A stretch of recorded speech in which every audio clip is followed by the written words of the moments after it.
Hola amigos, hoy quiero compartir con vosotros mi punto de vista sobre el karate como sistema de defensa personal. Y para ello razonaré mis ideas utilizando comparaciones y ejemplos para ayudaros a reflexionar y en algunos casos a reconectar con la esencia original del arte marcial.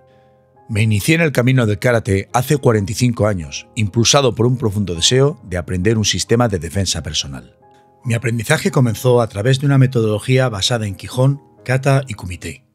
Y la puesta en práctica frente a los compañeros era mediante los ejercicios preestablecidos de Ippon, Sanbon y Gohon Kumite, alternando los roles de Uke y Tori. Más avanzados eran los ejercicios de Yu-Ippon Kumite, reaccionando frente a ataques no preestablecidos, y de ahí hasta llegar al Yu-Kumite o combate libre y al Shiai o combate de competición. Y para acondicionar mi cuerpo y conseguir técnicas más eficaces, practiqué con el Sako, el Makiwara, el Chishi y otros elementos y ejercicios que fueron de gran ayuda. Sin embargo, con el paso del tiempo surgieron dudas, que me llevaron a iniciar mi búsqueda personal y a cuestionar el método con el cual aprendí. En este proceso de búsqueda, reflexión y experimentación, llegué a la conclusión de que el karate como sistema de autodefensa necesita una metodología diferente. Es decir, requiere un enfoque coherente orientado al tipo de violencia y agresiones que por desgracia ocurren cada día. Es importante recordar que el sentido original del Toudi o mano china, que más tarde conocimos como karate, estaba centrado en la defensa personal. Pero esto empezó a cambiar con su introducción en el sistema educativo escolar. Alrededor de 1901 ya formaba parte como complemento de la educación física en las escuelas media y normal o escuela de maestros. No obstante, su inclusión no se hizo oficial hasta 1905, cuando el maestro Anko Itosu consiguió que se admitiera como parte del currículo del área de educación física. Aunque para ello se vio obligado a crear un sistema nuevo, suavizando y eliminando los elementos más peligrosos y todo lo que recordara su origen chino, de forma que su propuesta estuviera alineada con las políticas educativas de la época. Pasaron los años y en 1921 el arte marcial procedente de Okinawa llegó a Tokio de la mano de Gichin Funakoshi. En 1924 el nombre de karate ya era reconocido por todos y poco a poco este nuevo sistema fue asimilando elementos metodológicos del kendo y del judo. Muchos miembros de los clubes universitarios empezaron a practicar combate libre y a competir contra karatecas de otras universidades, incluso desobedeciendo a sus instructores. Con el tiempo, la competición y el sistema de enseñanza en masa, cuyo objetivo era la preparación de jóvenes sanos y fuertes, aptos para ser soldados, fueron relegando a un segundo plano el sentido original del arte marcial como sistema de autodefensa. Y dicho esto, deberíamos preguntarnos si hoy día los sistemas o metodologías de enseñanza son los más adecuados desde el punto de vista de la defensa personal. El karate como sistema de autodefensa necesita una metodología diferente. Las escuadras de gastadores del ejército, y en este caso de la legión, son conocidas por sus magníficas exhibiciones realizando malabares con sus fusiles. Sus actuaciones destacan por una magnífica destreza, precisión y coordinación, mostrando lo que se puede lograr con práctica y disciplina. Y aunque estas habilidades son impresionantes, es importante entender que no reflejan su formación militar real, ni se traducen en capacidades útiles para el combate. Por este motivo, los gastadores son formados como militares al uso, y estas habilidades son simplemente una subespecialización para ocasiones especiales. Por el mismo motivo, debemos practicar con un sistema adecuado que nos permita salvaguardar nuestra integridad o la de nuestros seres queridos. Al igual que las exhibiciones de los gastadores no son funcionales u operativas para el combate, muchas de nuestras prácticas pueden correr el riesgo de centrarse más en la forma que en la verdadera función como autodefensa. Es determinante que tanto instructores como alumnos tengan claro si lo que practican es un sistema de defensa personal, un deporte de competición o simplemente un pseudoarte marcial con poca conexión con la autodefensa. Lamentablemente, muchos karatecas basan su práctica en la mera repetición de kata o kihon, y las aplicaciones o bunkai son realizadas frente a técnicas de karate y en muchas ocasiones a modo de coreografía para que todo encaje a la perfección. Por este motivo, debemos preguntarnos si nuestro sistema nos prepara frente a las agresiones y situaciones de violencia real. La claridad del propósito en nuestra práctica elimina discrepancias y facilita el progreso en el camino escogido.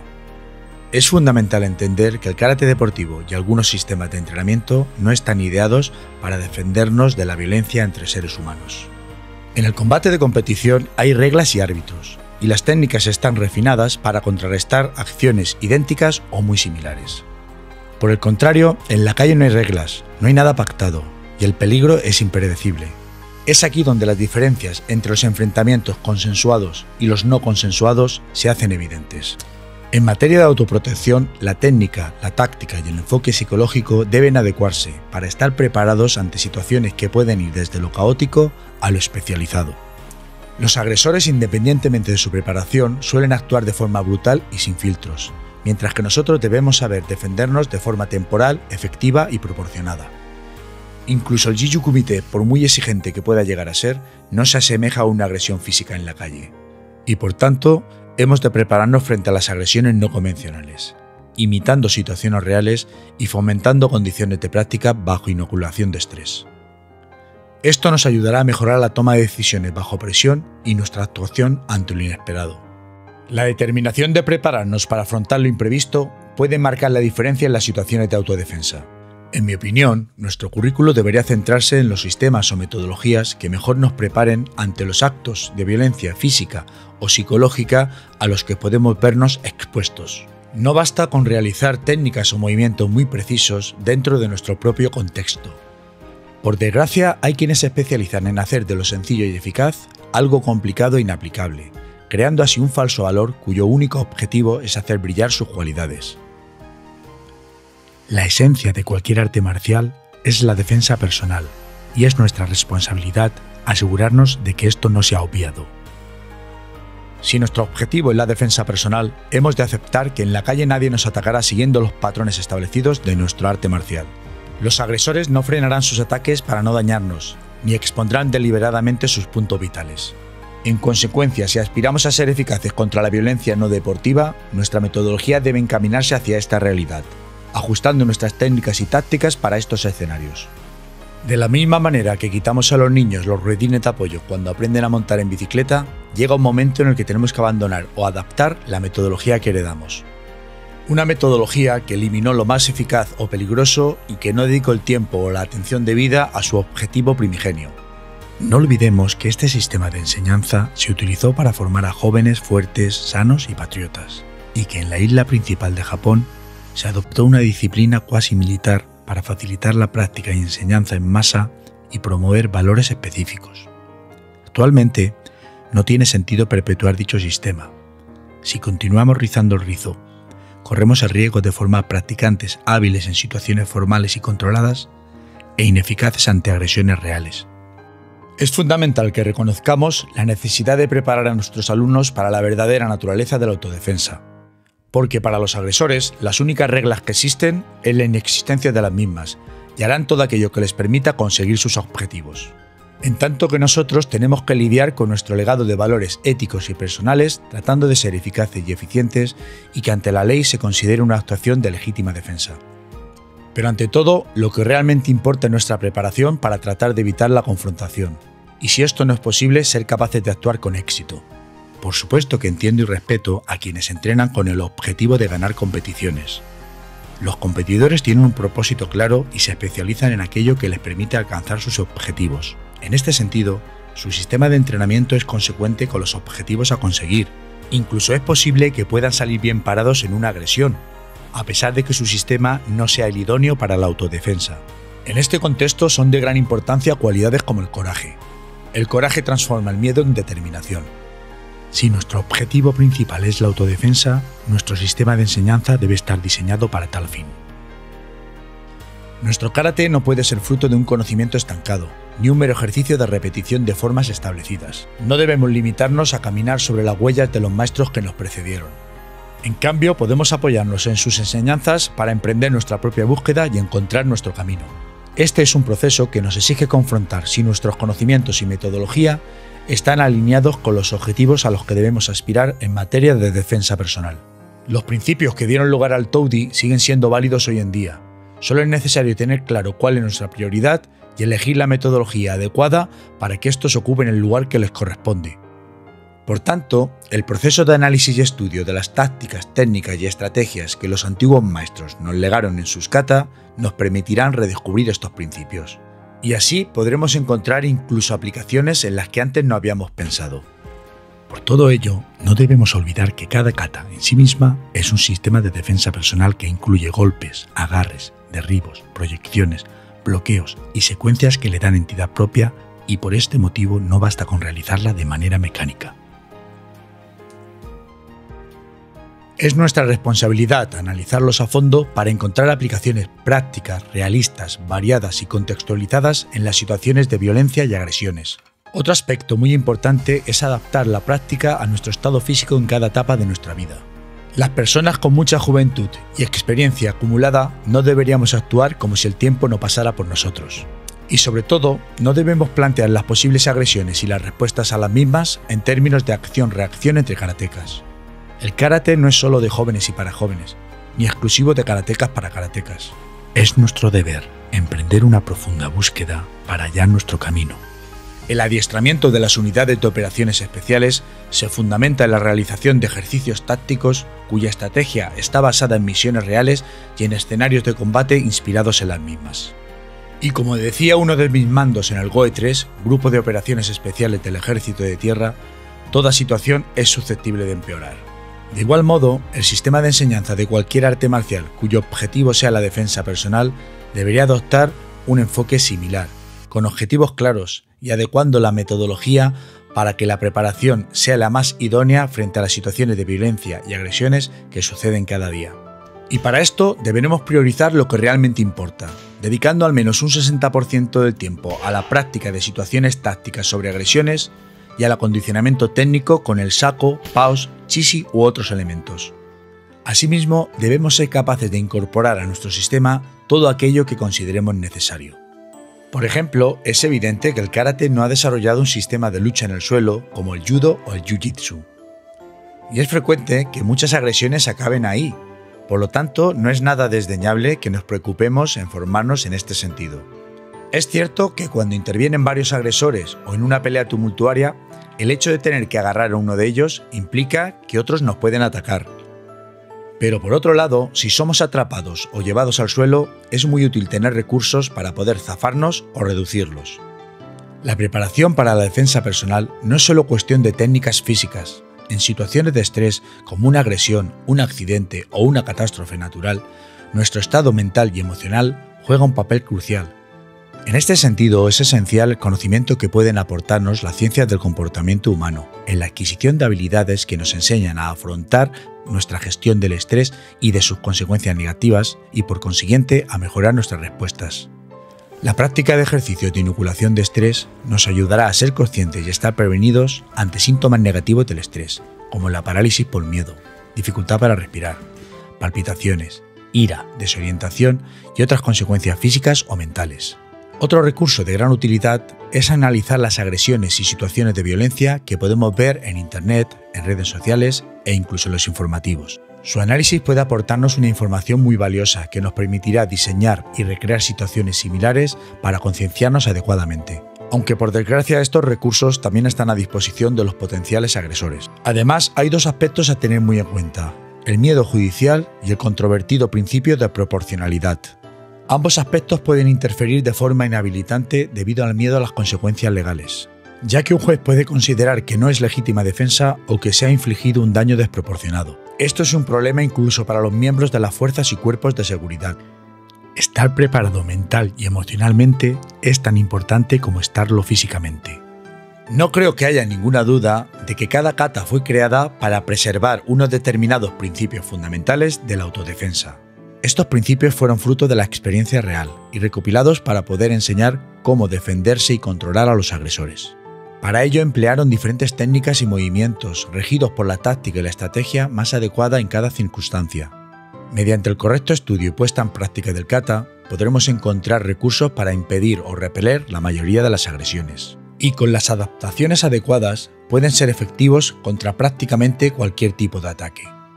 Sin embargo, con el paso de los años, la interpretación del kata se ha vuelto más estilizada, más enfocada hacia lo estético y deportivo, con una sobreactuación que lo aleja de su propósito original. Esta transformación ha llevado a que muchos practicantes pierdan de vista el verdadero valor del kata como sistema de defensa personal. En cuanto al bunkai, en muchísimas ocasiones se realiza como un ejercicio preestablecido, en donde los karatecas hacen las técnicas y desplazamientos como en el Kihon básico.